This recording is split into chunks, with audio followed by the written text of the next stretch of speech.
What's going on, guys? This is DJ with All Day DFS. I hope y'all guys had a great night. I hope y'all guys cashed in. I hope y'all guys made that bag. Let me know down below how your night went. Let me know who brought it in for you. Let me know who ruined your night, or somebody did ruin your night. I hope nobody did. I hope y'all guys had a great night. Good vibes. As for me, my lines were, hit and miss. I had a couple guys, I was like one player away from a couple lines, and then I had a couple late second half lines that I did that saved my night. So overall, I kind of just broke even. Didn't really lose nothing, but didn't make too much either. So for me, I call it if I didn't lose nothing, I call it a good night. So hopefully y'all guys had did similar, or y'all guys cashed in.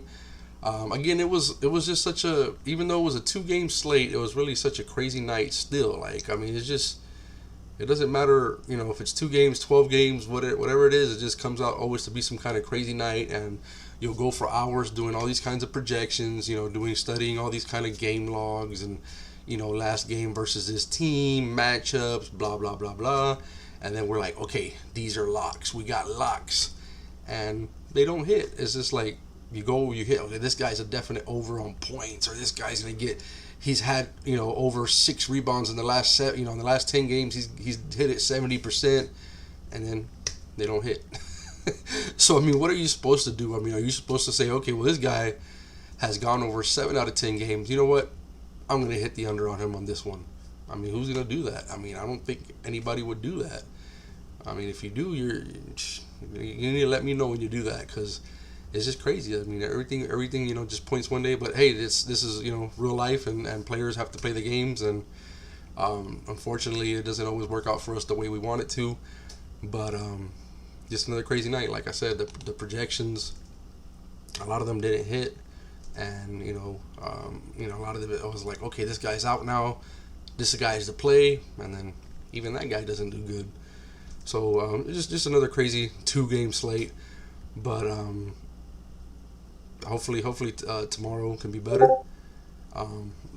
Like I said, let me know down below how it went for y'all guys. Sorry for the notifications. I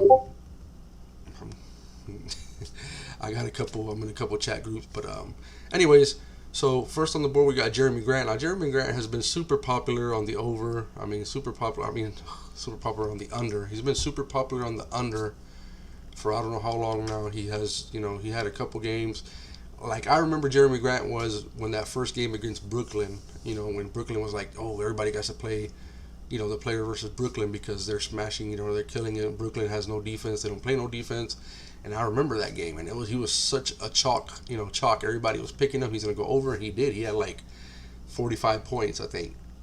But after that game, like, I think, I know he's gone over a couple times, but it just seems like he's so under all the time. And every time I have picked him to go under, he goes under. So right now he's at 38. If you think it's another under game for him, pick him now. Tomorrow, he's going to be popular for the under. Like I said, he's been hitting the unders. Tomorrow he might go down to 37 or 36. So snag him right now. And guys, I'm seeing, again, these locks that a lot of us looked at this board tonight, and I did it by myself. I'm in a couple groups, but as soon as I seen this board, I'm like, there's these guys, there's at least 4 guys on here that they just look too low based on some of the players not on their team not playing, based on what they usually get. And a lot of people are betting big on these lines tonight, and I'm going to go ahead and give them to you if y'all haven't seen them, or if you haven't if you're not in those chat groups and stuff like that. But I seen it before the chat group, and then everybody in the chat groups all agreed on it. So it looks like that's the play. Those are the locks. And for me, there's really no such thing as a lock anymore. But that's what's looking good, and I'm going to go ahead and give you those plays for tonight. But first, like I said, we're on Jeremy Grant. So I'm going to pick Jeremy Grant for the under. I'm going to use Roto Grinders tonight. They don't have any projections up yet, but we could just go look at some recent game logs. So again, he's projected at 38. Hold on, we got him on. Let's switch it up here. He's projected at 38 points for PrizePicks, and as you can see, in his last, let's see, 1, 2, 3, 4, 5. His last 5 games, he's not gone over 38. On his 6th game, he went over 38, and then he had another 3 straight games where he didn't even hit 30. So again, he's under all day for me until he until he gets back up there, until he starts going consistently over 38, because it seems like he's been at 38. He was at 40 for a while. Now PrizePicks has brought him down to 38. But he seems like he's been on 38 forever, and he does not. He rarely hits it. So, like I said, every time I pick him for the under, he goes under. And this is another thing. I mean, he scores. Scoring is his main skill, you can say, or whatever. And he scores points. I mean, he scored 21 last game. He scored 30. He scored 30 real life points and only had 37.9. He could even hit 38 fantasy points with 30 real life points. So that goes to show you. So, guys, popular on the under, and popular on the look at what his points are tomorrow when they do the single stats. And like, again, he's scary to pick on the over full game, but if his points, if his point line looks good, I mean, he's been scoring. He scores. That's his thing. He scores. I know before he used to get a lot of blocks, and he was more like a defensive minded player, I think, when he was like with Denver and stuff like that. But now he's the main scorer on the team.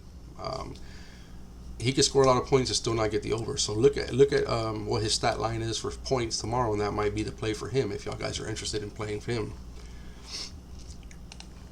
So that's all we got for Jeremy Grant. Next we got LaMelo Ball. He's projected at 40 versus Detroit. All right, so 40 versus Detroit. In his last 5 games, he's gone over 1, 2. He's only gone over 40 twice in his last 5. He had some bigger games down here as well, but in his last 5, he's only gone over 40 twice.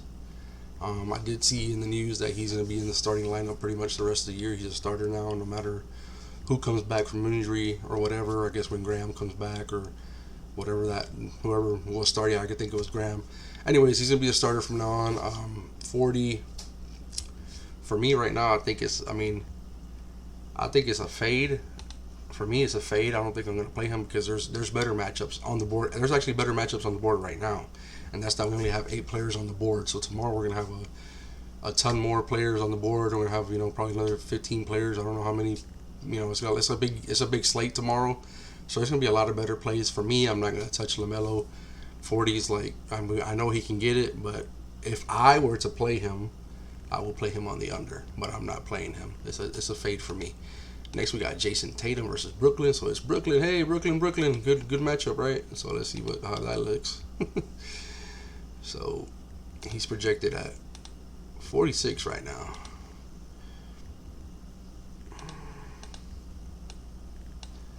So he's projected at 46. If you can see it, 1, 2, 3, 4, 5. So in his last 5 games, he's only gone on 46 twice. He did go 46. He had a 4-game streak where he went over 46.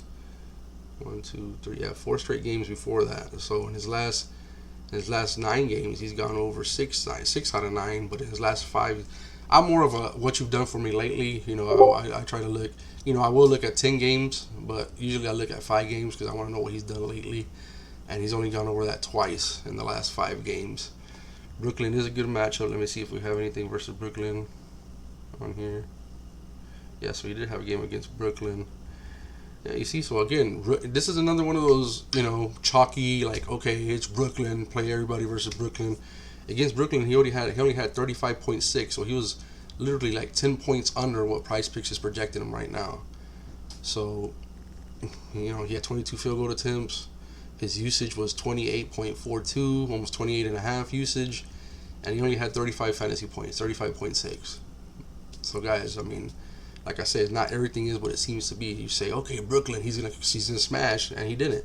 But then you'll go and pick him on the under for Brooklyn this time around. He'll probably get a 60 burger.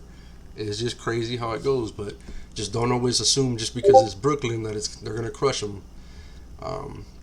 So I'm not gonna play Tatum either. I just like other players on the board. I think there's gonna be better plays tomorrow, better single stats. I'm not touching Tatum because 46 is a pretty high number, although it's versus Brooklyn, which again everybody wants to play Brooklyn.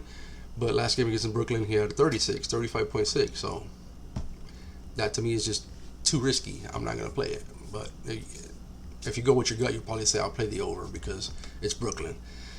Next, I'm going to go. Next, we're here with James Harden. Now, James Harden is one of the plays that everybody is, smashing the locks on tonight. That's picking for the over. Right now he's at 52. I could see this going up to 56 tomorrow, 57.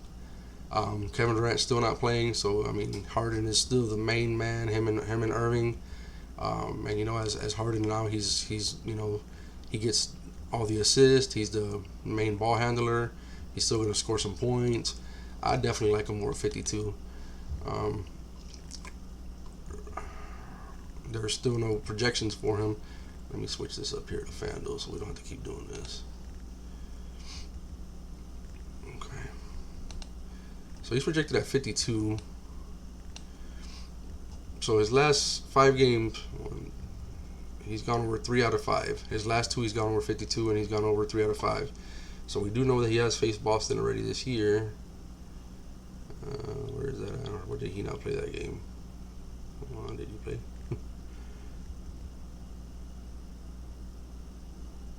Okay, he must have not played in that game because it's not on here. Yeah, so maybe he didn't play in that game versus Boston. Again, I like him for the over. I mean, I've seen high totals, high lines for him at 57, 58, and he smashed it. Right now at 52, I just feel that's too low for James Harden. I feel 52 is too low. I think they should have probably started it off at 54 or 55. 52 is too low, and a lot of people are picking him. He's one of the popular picks of the night. Next, we got Trey Young versus Toronto. Now, Toronto is big time. They're practically missing the whole team. I mean, look at these starters: Lowry, Powell, Bembry, Stanley Johnson, Aaron Baines. Straight, I don't know what you want to call it. I have a friend that probably would say hot trash, but I mean they're missing practically all their main players except for Lowry and Powell and Boucher. Davis, I think, is questionable as well. So Kyle Lowry's projected at 42. So he's gone over his last 4 games. He's gone over that 3 out of 4, and then he missed 4 games in a row. He had another 41 right here. He's projected at 41. Okay, guys, this is just it's an overall day because they're missing so many people. Lowry and Powell's gonna have such high usage tomorrow. I don't know what Powell's number is gonna be at, but he's gonna be a popular play as well. But at 41, I think he can smash that all day. As you can see in his last, I think 4 games, he was over 3 of them. Was it 3 out of 4 or 4 out of 4? He was over. Well, he was over 3 out of 4, and that was with some of those players playing. Now a lot of them are not playing. So I like Kyle Lowry for the over of 41. Again, there's too many players missing. He's gonna be the man. He's gonna have all the usage. So James Harden, Kyle Lowry, 2 of the popular picks tonight. I think did I skip over Trey Young? I think I skipped over Trey Young here. I don't remember talking about him. Did I talk about him? I don't think I did. Yeah, no, I did it. Okay, my bad, guys. I guess I'm too excited about Lowry. So they got Trey Young at 47. He's gone over 47. He's only gone over 47 twice in the last 5 games, and then he had a 1, 2, 3, 4. He had 4 in a row that he was over 47. So he can definitely get there. He played against Toronto. Let's see if they played each other. Yeah, he played Toronto, and he dropped 48.9. 48.9. So Toronto's going to be very short-handed. His last game versus Toronto, he had 48.9. They're going to be very short-handed. I would be scared of a blowout here. I don't know if Capella's questionable or not. I'm not sure, but this game could be a blowout. So just be careful on that. Trey Young might be a popular play in the first half, but he had 48 against him last game. They're short-handed. I could see him going over that full game if it stays anywhere near close, or he might even be able to get that in 3 quarters or 3.5 quarters or whatever it might be of playing time or whatever. Again, I'm not gonna. If I play him, it would be first half. But right now, I like better plays on the board right now, and I know tomorrow I like better. So I might fade him. The only reason I might fade him is just because of the blowout. Because if it stays close, I think he's definitely going to hit that. So next we got Booch from the Orlando Magic. He's projected at 46 versus Miami. And guys, Orlando's another team that's missing a ton of players. I think Aaron Gordon is questionable. He might play tomorrow. I don't see him because he's missed so much time. I don't think he's just going to come back like that. But I think he was projected to come back after the All-Star game or something like that. So look out for that. He might come back. But even if he does come back, I mean, Booch is the main man. Even if Gordon was playing, Fournier, all these guys were playing, I still like him versus the Heat. Now, Bam Adebayo is not playing tomorrow, so there's not really some big presence in there. He's probably going to be going up against Kelly Olynyk. I see him smashing and crushing that guy all day. There's not really nobody on Miami that's going to be able to handle him. I don't think so. So 46 is just way too low. I think 46 is way too low. I think it should have been at the very least around 50 to 52. That's how they should have started him. If it was me, I would have started him around 50, 52. 46 is way too low right now. Again, he's going to have tons of usage. No Fournier. Of course, we know Fultz is out. There's just a lot of players. Ennis is not playing. So Fournier, Ennis is not playing. Gordon might not play. He's questionable. So look, he's gonna just have tons of usage. Without Bam, I think the game should be closer than what it would have been if Bam was playing. It might have been a better blowout situation. It still could be a blowout, but I see the game being close, at least close enough for him to get enough playing time. So he's definitely an over for the 46. I see him getting over 50. So definitely smashing the over. He's a lock in Nikola Vucevic tonight at 46 because tomorrow he would definitely be up. And then when they put up the other players tomorrow, look at T. Ross. Let's see what they start T. Ross off at. He's going to be a real popular pick as well without Fournier playing. He did start one of the last couple games, so he might start again without Ennis, without Fournier. He might be a starter, so look at his line because, I think he's definitely going to crush tomorrow as well. But anyways, right now, Booch is definitely an over for me. And last but not least, we got Jimmy Butler. As we know already, there's no Bam. 42 just seems way too low. I think Jimmy's going to be doing a lot of he'll be doing it all. I see him possibly getting a triple-double. He's going to be rebounding. He's going to be assist, passing the ball, and, of course, scoring, and plus his defense. Jimmy does it all. 42 is just way too low for Jimmy, I think, right now. And we didn't look at Booch. So I'm sorry, guys. I'm all over the place. Let's go ahead and look at Booch's last games. I'm sorry. So, again, he's projected at 46 right now. So, he's gone over 46. 3 out of his last 5. His last 3, he's gone over 46. And you see he's had some killer 63, 70, another 63 down here. So let's see, have they played Miami this year? Yeah, there we go. One game against Miami was the first game of the season. 36.7. Now, you got to remember that's with everybody healthy. That was a healthy, you had Fultz in there. You had Fournier. You had Gordon. Everybody was healthy. So it's just a way different situation for me. I'm just liking it. Again, everybody's liking it from what I'm seeing. 46 is too low for him. Too much usage. So over on Booch. Now let's go back to Jimmy. I was already on Jimmy. 42.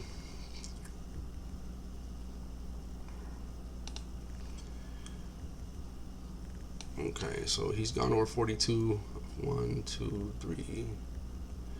He's hit 42. He's gone over here, even though it was 0.1. He's gone over 42. 3 out of 4. 3 out of his last 4. As you can see, he went over 42, 42. Yeah, he's gone over probably at least 7 out of the last 7 or 8 times out of his last 10. No need for me to count these or do whatever. You can see right here that he's definitely gone over that. So remember, there's no Bam, so he's gonna have a usage bump there. I see him getting down and dirty, getting him some rebounds, getting him some assists.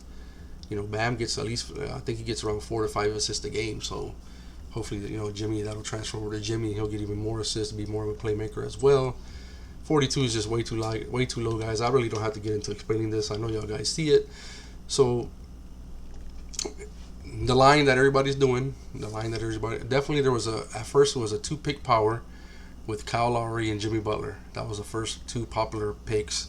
I see a lot of people locking that in. I locked in one of those, a 2-pick power with Jimmy and Kyle Lowry. But then as we started looking at the board, you're like, whoa, Booch is only at 46. Only at 40. Usually he's higher than that. Usually he's at 48, 49, 50, 52. 46 is really low. Again, be careful because PrizePicks is sneaky. Sometimes I've seen a couple times where people thought that there was errors on the board, and they go ahead and just throw all this money at these so-called errors, and these guys hit the error, and it's like, what the heck? You didn't expect it. But anyways, so the play is Harden, Lowry, Booch, and Butler. I definitely recommend locking it in. Everybody out there agrees. I'm in multiple, like I said, I'm in multiple chat groups, multiple discords, and I see everybody locking this in. I see everybody betting big money on it. So if we all agree, I mean, it's ride or die, right? We're gonna ride or die together. I see people on Twitter picking these lineups. The mixture of these 4 guys. I mean, I did a 4-pick power. I did a 3-pick power. I mean, if you feel real confident on 3 of them, and the other one, your gut does, okay, well, maybe it could be a blowout, maybe whatever. Do a 3-pick power, do a 4-pick flex, and do a 3-pick power with these 4 guys right here. That's the play for tonight, guys. So definitely lock this in. I mean, I'm surprised that there's not somebody up right now changing these lines, because I know that these bets are coming in fast, big, and heavy. I guess PrizePicks just, hey, they ain't gonna mess with the lines at night. They're gonna get their sleep, and that's a good thing for us, the ones that stay up late and see these early lines. So lock it in tonight, guys. Lock it in tonight. Those 4 guys right there. Again, Jeremy Grant could be another lock for the under if you want to play an under. Trey Young looks good if the game stays close. I mean, LaMelo, he's probably the most iffy one on there. I think Detroit's pretty good defensively. That's not something I'm going to touch. Tatum's going against Brooklyn, so Brooklyn's always a popular play. He could be. This board looks really good. I see at least, you can go two unders with Ball and Grant, and even Tatum if you don't think he can get there. He didn't get there last game against them, but at least 2 unders, and all the rest are overs, or 3 unders and the rest overs. But this board looks really good right now, so I would definitely recommend, if you're seeing this video right now, to lock these guys in, because tomorrow in the morning, I'm sure when I wake up, these guys will be a couple points up higher. So anyways, let me know who y'all guys like down below. Let me know if y'all agree with everybody else on these picks, and just let me know what y'all guys think out there. Don't forget to join our Discord. Again, we're getting more and more active. We're in there sharing picks. We even got some CSGO going. We got different sports going on, helping each other with different sports, and we are hitting on some of them. Big shout out to everybody in the all day DFS Discord. So don't be afraid. Come in and join us. It's a chat room dedicated strictly to PrizePicks, and we're in there again sharing picks, sharing strategies, whatever, stats. So come in and join us. This is the first time that you're seeing this video. You can use my promo code down below, and you'll get 100% match up to $100. And once again, I just hope y'all guys cash in. I hope y'all guys lock these picks in early, and I'll see y'all guys tomorrow with my top 5 picks once we have more players on the board. Y'all have a great day.